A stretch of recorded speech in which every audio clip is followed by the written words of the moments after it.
They always said the mind was infinite, but for most, infinity fades behind the noise of daily life.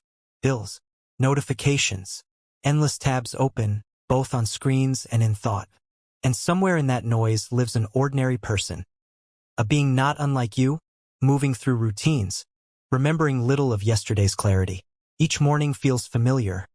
Alarm, scrolling, caffeine, motion. Yet something inside whispers you used to think more clearly. The world has become a blur of half-remembered intentions. And it is here, in this quiet ache of forgetfulness, that a story begins. One evening, while walking home through the city's soft drizzle, they notice a small glass door between two bookstores. No sign except a flicker of blue light inside. Curiosity wins over fatigue.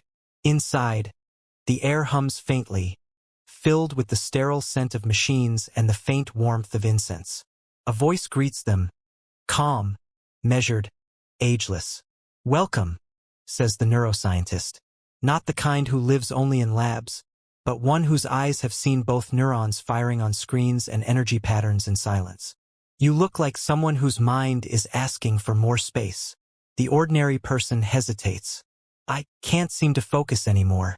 I forget why I walk into rooms. My memory, it's just..." The scientist smiles. "Not lost, just cluttered. There are 5 exercises I can show you. 5 ways to rebuild the circuits you've worn down. But these aren't ordinary drills. They work both through science and silence." The person nods. Something inside wants to believe. And so begins the first experiment. The room darkens, a single light illuminating a polished metal sphere on the table. "Sit," says the neuroscientist. "Look at your reflection. This is exercise 1, the mirror of focus. You must learn to see attention as a living thing." They gaze into the sphere. At first, they see themselves. Tired eyes, restless breath. But the scientist speaks gently. "Notice the flicker between thoughts, the gap between noticing and reacting. That gap is focus. Train it. Each time your mind drifts, return to the reflection without judgment." The brain rewires with repetition, not force. Minutes pass, then hours. Their breathing slows. The hum of the city fades. Something unfamiliar occurs. Time loses edges. For the first time in years, they are fully there. When they open their eyes, the scientist's face is dimly visible. "You've begun the repatterning," the mentor says. "Every moment you return attention consciously, neurons fire together. And what fires together wires together. That's Hebb's law, the blueprint of focus." The person feels calm, sharper, as if the world's noise turned down a little. Days pass. The scientist's lab becomes a second home. Exercise 2 begins. This, the mentor says, is the memory loop. Memory isn't storage, it's recreation. To strengthen it, you must make it emotional. They hand the person a small pendant with faint engravings. "I want you to recall your earliest clear memory. Where were you? What did it smell like? What sound existed?" The person closes their eyes. A childhood field surfaces, scent of rain on dust, laughter echoing. A yellow kite tangled in branches. "Now," the neuroscientist continues softly, "describe it aloud. Every color, every texture. Speak until the memory feels alive again." As they do, electrodes on their wrist display rhythmic pulses of brain activity. "You see," says the scientist, "memory activates when sensory and emotional regions synchronize. Recalling vividly strengthens synaptic pathways, turning fleeting data into resilient experience. When they finish, tears surprise them. The scientist nods with compassion. Emotion is electricity. You've just reminded your brain what it means to feel while remembering. That's how concentration grows, by caring again. Nights blend into experiments, each session peeling another layer of forgetfulness away. The third exercise arrives unexpectedly. "Today," says the mentor, "you'll map patterns, not of data but of thought." The person sits before a screen showing flowing dots, each representing a neural firing in real time.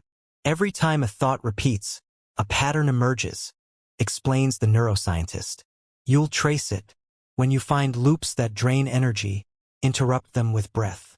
The exercise feels strange. The dots shimmer and pulse as the person breathes deliberately. Thoughts like I can't, I should, I always appear as swirling constellations. Each deep exhale dissolves one pattern. Each inhale draws a new one. Gradually, clarity replaces noise. The brain loves rhythm, the scientist murmurs. When you break unconscious repetition with mindful rhythm, you reclaim energy. This is how concentration becomes effortless. Outside, rain begins again, tapping on the glass as if echoing their heartbeat. Weeks pass. Something has shifted. The person wakes earlier, senses sharper, memory brighter. Yet one evening, exhaustion returns. A fog that no exercise seems to lift. They confess to the mentor. It worked, but I feel disconnected. My mind's clear, but my body's heavy. The scientist listens, then gestures toward a dimly lit room. Then you're ready for exercise 4, the mind-body bridge. Inside, the air glows with amber light. The neuroscientist stands barefoot, guiding slow movements synced with breath. When the body is tense, neurons misfire. Your posture tells your brain whether you're safe. Relax the body, and concentration follows naturally. They begin gentle stretches. Breath in, arms rise. Breath out, tension melts. The narrator's tone deepens. The vagus nerve hums beneath calm breath, connecting organs to emotions. As the person learns to breathe like ocean tides, their heart rate synchronizes with memory rhythms. Clarity isn't just in the brain. It's embodied. The world outside seems to pause. Every inhalation feels like light entering the lungs. Every exhalation, a wave of release. Then silence. The neuroscientist's voice is barely above a whisper. You've done enough for today. The bridge is built. Remember, your body is the conductor of your mind's symphony. Later, walking home beneath stars, the person senses something extraordinary. Colors look deeper. Sounds linger longer. For the first time, the world doesn't rush by. It breathes with them. Still, one question lingers. What lies beyond clarity? The next day, they arrive to find the lab empty except for a note. Final exercise, the sphere of silence. Find it where no machine exists. Confused yet intrigued, they wander into a nearby park. Dawn paints the sky in silver. Beneath a tree, they sit cross-legged, closing their eyes. First, nothing. Then, the hum of traffic, birdsong, their own pulse. Thoughts come and go, but something deeper begins to emerge, the quiet observer behind all of it. As they rest in that awareness, their mind becomes a clear lake. Memories float gently, not as noise, but as reflections. The exercises converge. Focus, memory, rhythm, breath, and silence. All one. Far away, the neuroscientist watches from a window, smiling faintly. The final lesson, the mentor whispers to no one, is that every exercise points inward. When the observer awakens, the training ends. The narrator's tone warms, uplifting. In the weeks that follow, the ordinary person's life transforms quietly. Tasks once heavy now flow naturally. Conversations are lighter, more attentive. They recall names, ideas, dreams. The world feels vivid again, as if the universe has focused its own lens. They never return to the lab. But every morning, before the first sip of coffee, they close their eyes for one breath, feeling that same still sphere within.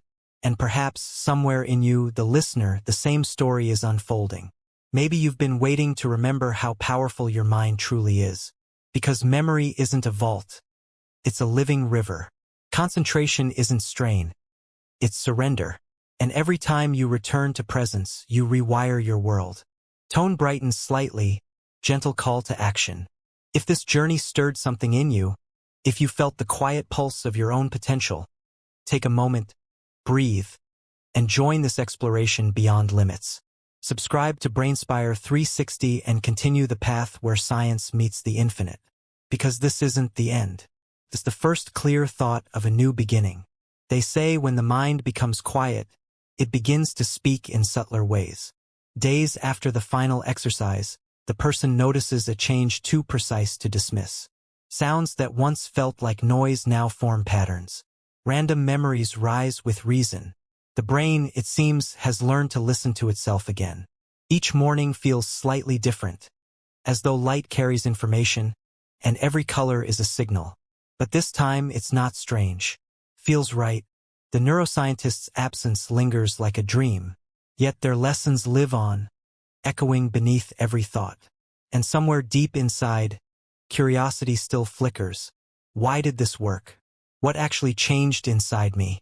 Modern neuroscience calls it neuroplasticity, the brain's ability to rewire itself. Every repetition, every emotion, every conscious act of focus reshapes the architecture of neurons. What was once theory has now become experience. The person begins to notice subtle moments. When stress hits, their breathing adjusts automatically. When distraction comes, the mind centers with a single thought: return. It's as if a new software is running, one that self-corrects in real time. They begin journaling what they feel. Day 12. I remembered 3 things from a dream this morning. My focus doesn't strain anymore, it flows. I can feel thoughts arrive before I think them. Science meets silence. Data meets wonder. Weeks later, while visiting a quiet coastal town, they encounter a small neuroscience conference. On a whim, they attend. The speaker, a woman with calm eyes and the same quiet poise as their mentor, discusses the frontier of mind research. What we call consciousness, she says, is not isolated within the skull. It's relational. When you train memory and focus, you don't just change recall, you alter how reality itself is filtered through perception. Something stirs in the listener. The same phrase their mentor once used: perception is creation. After the talk, they approach the woman. You remind me of someone, they say. She smiles knowingly. We all study from the same source, the field, the universal intelligence that animates every neuron. She hands them a card.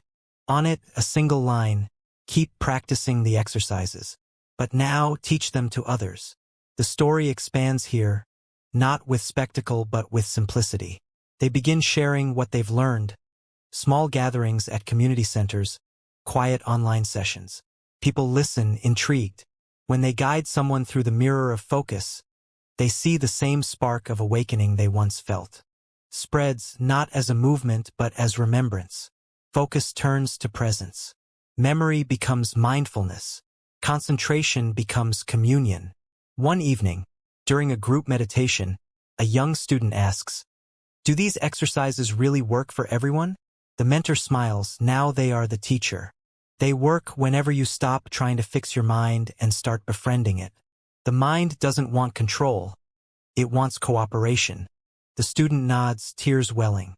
For a moment, the room feels charged with invisible electricity, that same golden blue hum described in quantum theories of the brain's biofield.